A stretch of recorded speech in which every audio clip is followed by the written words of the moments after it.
Many people praise Alexander the Great as history's ultimate conqueror. But behind the victories lies a darker truth that explains why he took disrespect extremely personally.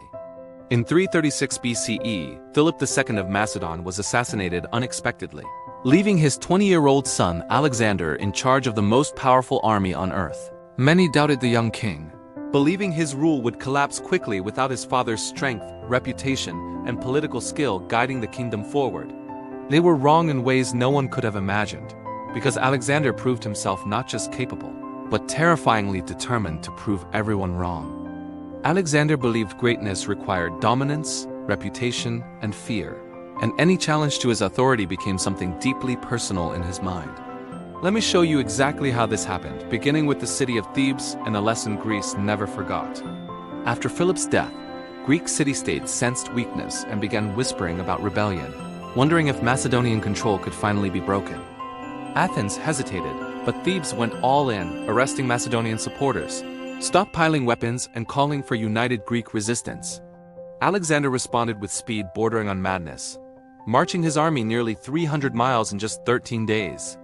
One morning in 335 BCE, the people of Thebes woke to find Alexander and his army standing silently outside their walls.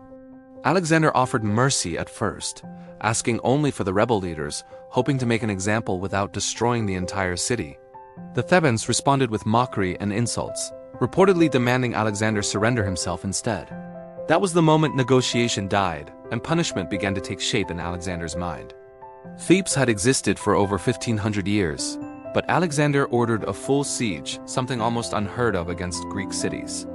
Athens, sensing danger, quietly abandoned Thebes, leaving the city completely alone against the Macedonian war machine. Desperate, the Thebans marched out to fight, battling fiercely for their families, their freedom, and their survival. The fighting dragged on until Alexander learned of an undefended gate and sent troops pouring into the city. Panic spread as defenders broke formation, rushing back to protect loved ones trapped inside the walls. By sunset, the streets ran red, and the famed Theban cavalry made their final stand in the Agora. Alexander paused only briefly, assembling nearby Greek cities to vote on Thebes' fate. Those cities, long bullied by Thebes, voted unanimously for total destruction. Alexander's army burned the city block by block, tearing down walls stone by stone until nothing remained. 30,000 survivors were sold into slavery, shocking Greece into instant obedience. The message was clear: disrespect Alexander and history ends you. With Greece terrified into silence, Alexander turned east toward Persia.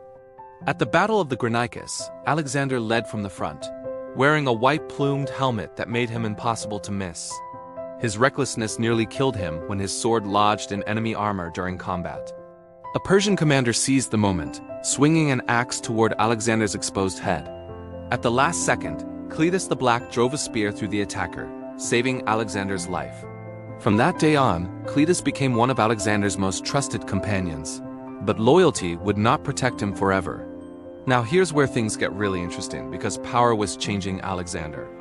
As victories piled up, Alexander began adopting Persian customs, clothing, and court rituals. To old Macedonian veterans, this felt like betrayal. Cleitus spoke openly about it, refusing to flatter the king like others did. At a drunken feast in 328 BCE, resentment finally boiled over. Alexander bragged about surpassing his father, while courtiers applauded every word. Cleitus snapped, crediting Macedonian soldiers for Alexander's victories and condemning his arrogance. The room fell silent as Alexander's face burned with rage. Insults flew, and despite attempts to restrain him, Alexander grabbed a spear. In one moment of fury, he drove it through Cleitus' chest, killing the man who saved his life. Sobriety hit instantly. Alexander collapsed in grief, refusing food, crying that he had become a barbarian. Sources suggest he never forgave himself. But the damage was done, and fear replaced respect. Still, Alexander marched on, unstoppable, pushing deeper into the Persian world with growing confidence and growing cruelty. In 332 BCE, only one city dared deny him along the Mediterranean coast. Tyre, a fortified island city, told Alexander to leave. Alexander took this refusal very personally. He ordered an impossible task: build a half-mile land bridge through the sea. At first, the Tyrians laughed as Macedonians dumped stone into water. Then fear set in as the bridge crept closer each day. Fire ships, divers, storms, even whales failed to stop the construction. After 8 months, the bridge reached the walls. Alexander's patience was gone. When the city fell, 8,000 were slaughtered. 2,000 men were crucified along the shore. 30,000 survivors were sold into slavery. The bridge still exists today, a permanent scar on the coastline. Next came Gaza, commanded by a man named Batis. Unlike other cities, Gaza refused to surrender. Alexander ordered another massive ramp built under constant attack. During the siege, Alexander was wounded, fueling his rage further. When Gaza fell, no soldier surrendered. Batis was captured alive and brought before Alexander. He refused to bow. Alexander remembered Achilles and Hector. He decided to recreate the story. Bronze rings were driven through Batis' ankles. Batis was tied to a chariot.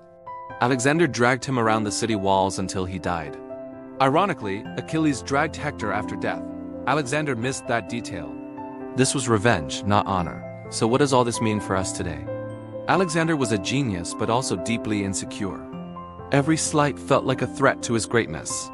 Power amplified his worst instincts. History celebrates his conquests, but ignores the cost. Fear built his empire as much as strategy. Greatness and cruelty existed together. This is the truth behind Alexander the Great. If this opened your eyes to history's darker side, there are many more stories waiting. The past is not simple. Heroes are not clean, and power always reveals who someone truly is. Like, subscribe, share.